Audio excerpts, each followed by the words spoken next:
Good morning. വീണ്ടും നമ്മൾ ഓൺലൈനിൽ വരികയാണ്. ഞാനിപ്പോൾ ഇനി തരുന്നത് നിങ്ങൾക്ക് പോർഷൻസ് എടുത്തിട്ടുള്ള അതൊന്ന് ഓർത്ത് നോക്കുക. അപ്പോൾ 5ാം സെമസ്റ്ററിൽ നിങ്ങൾ ഇനി വൈകുന്നേരങ്ങളിൽ പഠിക്കുക. 6ാം സെമസ്റ്ററിൽ വരാനുള്ള ക്വസ്റ്റ്യൻ ആൻസറുകൾ പറഞ്ഞുതരാം. ഒന്നുകൂടെ പറഞ്ഞുതരാം. ഇപ്പം നമ്മൾ പഠിച്ചു തീർന്ന 6th സെമ്മിലെ ഫ്ലാഷ് ആനിമേഷൻ നിങ്ങൾ ചെയ്തു കഴിഞ്ഞു. ചെറിയ ചെറിയ ആനിമേഷൻസ് ബട്ടൺ ഉപയോഗിച്ച് എങ്ങനെയാണെന്നുള്ളത് നിങ്ങൾ പഠിച്ചു കഴിഞ്ഞു. Animation is the very commonly used term in computer graphics and multimedia. മൾട്ടിമീഡിയയിലാണ് ഈ ആനിമേഷൻ എന്ന് പറയുന്ന ഡിജിറ്റൽ മീഡിയയിലെ ഏറ്റവും മാർക്കറ്റിംഗ് ഉള്ള ഏറ്റവും ശ്രദ്ധേയമായ ഒരു ആനിമേഷൻ ഇൻഡസ്ട്രി. ആനിമേറ്റ് ചെയ്യുക എന്ന് പറഞ്ഞാൽ മൂവ് ചെയ്യിക്കുക അല്ലെങ്കിൽ ജീവൻ നൽകുക എന്നൊക്കെയാണ് അതിൻ്റെ അർത്ഥം. അനിമേറ്റ് ചെയ്യുക, മൂവ്, അല്ലെങ്കിൽ അതിനെ ആക്ടിവേറ്റ് ചെയ്യിക്കുക, ജീവൻ നൽകുക, ഇങ്ങനെ പല അർത്ഥങ്ങളുണ്ട്. അപ്പോൾ അത് നമ്മൾ ചെയ്തെടുക്കുകയാണ്. നമുക്ക് മുമ്പിൽ കിട്ടുന്ന ഒരു ചിത്രത്തെ നമ്മൾ മൂവ് ചെയ്യും. നമ്മളൊരു കാർ ഓടിച്ചു, ഒരു ചിത്രശലഭത്തെ പറപ്പിച്ചു, ടൈറ്റിൽസുകൾ വന്ന് പ്രത്യക്ഷപ്പെടുന്നു. അതിനെല്ലാം നമ്മൾ ഫ്ലാഷിൻ്റെ ഒരു സ്റ്റേജിൽ നാടകം കളിക്കുന്ന പോലെ ചെയ്യിക്കുന്നു. അതിനെ നമുക്ക് 2D 3D ഒക്കെ കുറേയൊക്കെ ആക്കിയെടുക്കാൻ കഴിയുന്നു. അതിനെ ഗ്രാഫിക്കാക്കി നമ്മളെ ആനിമേഷൻ ചെയ്യുന്നു. ചെറിയ ആക്ഷൻ സ്ക്രിപ്റ്റിലൂടെ നമുക്ക് ചെയ്യാം. പക്ഷേ ബട്ടണിലൂടെ നമ്മൾ ബട്ടൺ ഉപയോഗിക്കുമ്പോൾ നമ്മൾ എപ്പോഴും ശ്രദ്ധിക്കേണ്ടത് ബട്ടൻ്റെ ഉപയോഗം സ്വിച്ചസ് ആണ്. അത് എപ്പോഴും ആക്ഷൻ സ്ക്രിപ്റ്റിലൂടെയാണ്. അതിൻ്റെ ബേസ് മാത്രമേ നമുക്ക് പഠിക്കാൻ യൂണിവേഴ്സിറ്റി പറഞ്ഞിട്ടുള്ളൂ. അപ്പോൾ അത് കഴിഞ്ഞ് നിങ്ങൾക്ക് അത് സ്പെഷ്യലൈസ് ചെയ്യണമെന്നുണ്ടെങ്കിൽ ബട്ടണും അത് കോഡിങ്ങാണ് കൂടുതൽ. കോഡിങ്സ് പഠിക്കാൻ BSc കമ്പ്യൂട്ടർ സയൻസുകാരാണ് സാധാരണ കോഡിങ് ചെയ്യുന്നത്. നമുക്ക് അതുകൂടാതെ നമുക്ക് വെബ്സൈറ്റിൽ പഠിക്കുന്ന വെബ്സൈറ്റിലും കുറച്ച് കോഡിങ്ങേ ഉള്ളൂ. അത് റിപ്പീറ്റ് ചെയ്ത് പഠിച്ചിട്ട് അത് തന്നെ പരീക്ഷയ്ക്ക് ചെയ്താൽ മതി. വേറെ കോഡിങ്സ് ഒന്നും ബട്ടൺ കോഡിങ്സിനെ കുറിച്ച് മാത്രമേ സിലബസിൽ പറയുന്നുള്ളൂ. അതിനപ്പുറത്ത് വന്നു കഴിഞ്ഞാൽ നിങ്ങൾക്ക് അറിയാവുന്നത് ചെയ്തു വെക്കുക എന്നുള്ളൂ. അതിന് വരാൻ സാധ്യതയില്ല. അങ്ങനെ വന്നിട്ടുമില്ല ഇതുവരെ. അപ്പോൾ നിങ്ങൾ അനിമേഷൻ നിങ്ങൾ ചെയ്തു കഴിഞ്ഞു. ചെയ്യാത്തവരുണ്ടെങ്കിൽ ഇവിടെ ഉച്ച കഴിഞ്ഞ് വന്നു കഴിഞ്ഞാൽ ഒരു 12-1 മണിക്ക് വന്നു കഴിഞ്ഞാൽ 4 മണി വരെയും പ്രാക്ടീസ് ചെയ്യാവുന്നതാണ്. ഈ വിവരങ്ങളൊന്നും ഓർത്തിരിക്കണം. അപ്പോൾ അനിമേറ്റ് ചെയ്യുക എന്ന് പറയുമ്പോൾ മൂവി അല്ലെങ്കിൽ ജീവൻ കൊടുക്കും.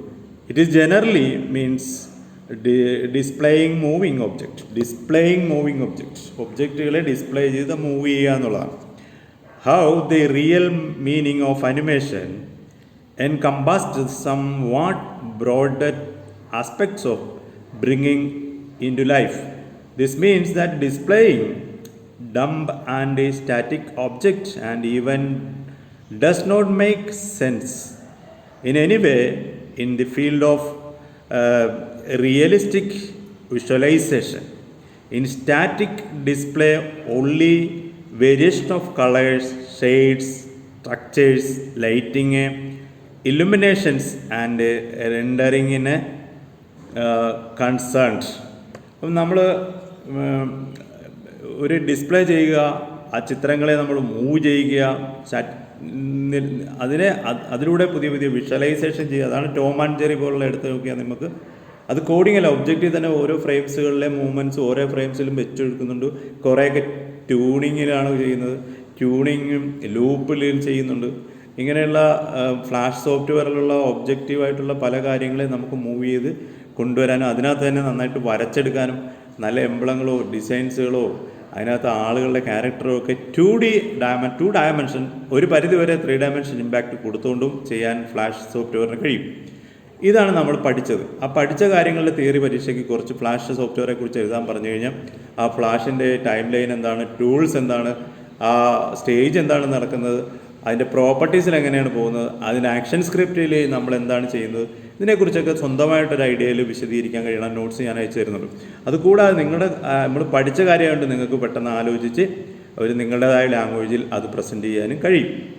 അപ്പോൾ കളർ ചെയ്യാൻ പറ്റും, ഷെയ്ഡ് ചെയ്യാൻ പറ്റും, സ്ട്രക്ചർ കുറച്ചൊക്കെ ലൈറ്റിങ് ആൻഡ് ഇലുമിനേഷൻസ് ഒക്കെ കൊടുക്കാനൊക്കെ പറ്റും നമുക്ക്. In real display using the animation we incorporate a variation of all above aspects along with position, orientation and dynamic of objects on the time scale also. Sound effects are incorporated to make event realistic and live. നമ്മളിങ്ങനെ ഉണ്ടാക്കുക animation നമ്മൾ ശബ്ദവും കൂടെ കൊടുത്തിട്ട് വളരെ ഭംഗിയായിട്ട് നമുക്ക് incorporate ചെയ്യാൻ കഴിയും. അതാണ് അനിമേഷൻ സിനിമകളൊക്കെ വരുന്നത്. ഇത് തന്നെ 3Dയിൽ നിങ്ങൾ പഠിക്കുന്നുണ്ട്. 3D അനിമേഷൻ അവരും അത് നിഖിലാണ് പഠിപ്പിക്കുന്നത്.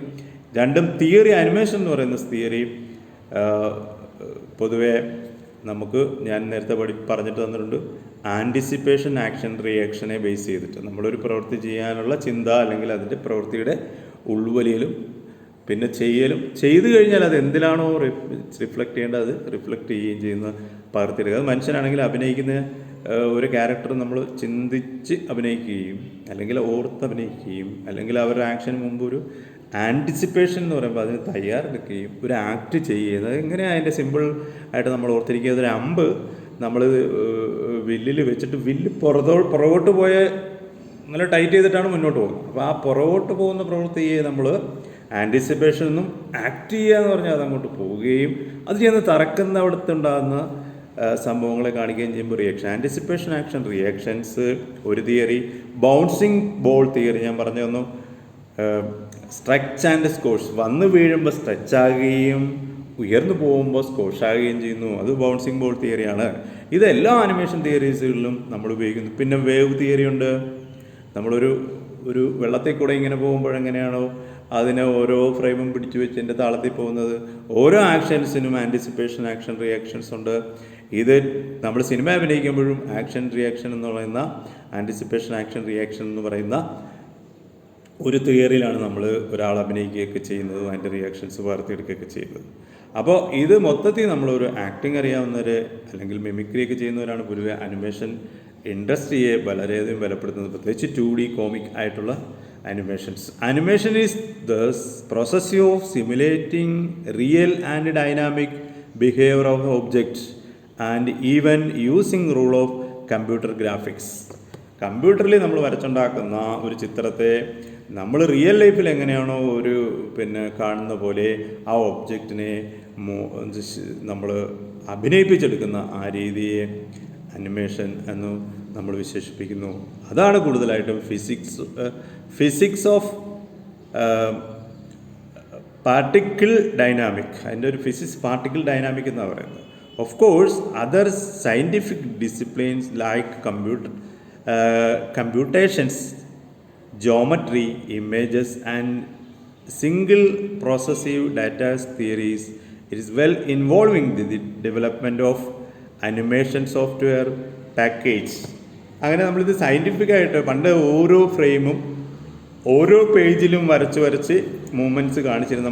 നിങ്ങൾ ചെയ്തില്ല, ആ കീയിൽ ഓരോന്ന് നീക്കി വെക്കുമ്പോൾ ഓരോ ചിത്രങ്ങൾ വരച്ച് ഇത്ര സെക്കൻഡ് കൊണ്ട് നീങ്ങിപ്പോണ കാണിക്കുമ്പോൾ നിങ്ങൾക്ക് 24 ഫ്രെയിംസ് ചിലപ്പോൾ ആദ്യത് ഒരു കീയിൽ അവസാനത്തെ കീയിലും കൊണ്ടിട്ട് സ്ട്രൈറ്റ് ആയിട്ടുള്ള കാര്യങ്ങളൊക്കെ നടക്കും. ചെറിയ ആക്ഷൻസ് അതിൻ്റെ ഓരോ പോർഷൻസ് ആക്ട് ചെയ്യിച്ച് കൊടുത്താൽ മതി. അങ്ങനെ ട്യൂണിംഗ് ഉണ്ട്. അതെല്ലാം കമ്പ്യൂട്ടറായി മോഡേണൈസേഷൻ ചെയ്ത് അത് സയൻസാണ്, ഫിസിക്സാണ്, അത് മോളിക്യൂൾസുകളെ കൊണ്ട് ചെയ്യുന്നതാണ്, അത് പാർട്ടിക്കിൾസാണ്. ഇതെല്ലാം നിങ്ങളെ സംബന്ധിച്ച് ഇതിൻ്റെ സയൻസിനേക്കാൾ കൂടുതൽ നിങ്ങളതിൻ്റെ ആർട്ടിനെയാണ് മുൻകരുതേണ്ടത്. അതുകൊണ്ട് ഫ്ലാഷ് അനിമേഷൻ എന്ന് പറഞ്ഞാൽ അനിമേഷൻ്റെ സയൻറ്റിഫിക് ആയിട്ടുള്ള വിഷനാണ്. റിയൽ അനിമേഷനെ നമുക്ക് 2-3 തലത്തിലിരിക്കാം. സെൽ അനിമേഷൻ എന്ന് പറഞ്ഞാൽ ഓരോ സെല്ലും വരച്ച് നിങ്ങളിരിക്കുന്ന ഓരോ സെല്ലാണ് നമ്മുടെ ഓരോ കീസും. അത് പണ്ടാണെങ്കിൽ ഓരോന്നും ഓരോ പേപ്പറിൽ വരച്ച് വെക്കും. അത് ഒരു പേജിൻ്റെ പുറകെ ഒരെണ്ണം വെച്ച് മൂവായി കൊണ്ടുപോകുന്ന രീതി വരയ്ക്കും. ഇതിനെ ഓനിയൻ സ്കിൻ രീതി എന്ന് പറയും. പരമ്പരാഗത ട്രഡീഷണൽ ആനിമേഷനാണ്. അത് വരച്ച് കൈകൊണ്ട് ചെയ്യുന്ന പ്രവൃത്തിയാണ്.